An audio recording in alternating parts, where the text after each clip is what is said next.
সেই ডিসেম্বর মাসে গিয়েছিলাম বোনের বাড়িতে বহরমপুর। ছবি পোস্টই করা হয়নি, খুঁজে খুঁজে পেয়ে গেলাম। এই মন্দিরটা দেখো কি সুন্দর, সাদা ধবধবে মন্দির। মুর্শিদাবাদের এটা রয়েছে, অনেক বড় এরিয়া নিয়ে এই মন্দিরটা তৈরি। সাদা ধবধবে মন্দির, কি সুন্দর তাই না? কত লোকের ভিড়। আমরা বিকেলবেলা 4টে সাড়ে 4টে নাগাদ গিয়েছিলাম। দেখো ফুল চতুর্দিকে ছড়িয়ে ছিটিয়ে রয়েছে, গোলাপ তো কত রকমের ভ্যারাইটি রয়েছে। অনেক অনেক সুন্দর লাগছে বাগানগুলো দেখতে।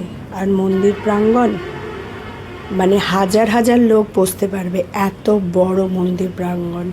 এখানে আগে থেকে এসে ভোগের কথা বললে ভোগ পাওয়া যায়।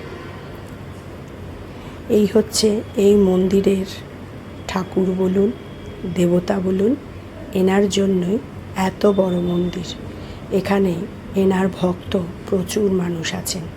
আর আজকের ড্রেসটাও আমার মন্দিরের সাথে ম্যাচ করে গেছে। কেমন লাগছে কমেন্ট করো। স্লিপ কেটে গেছে?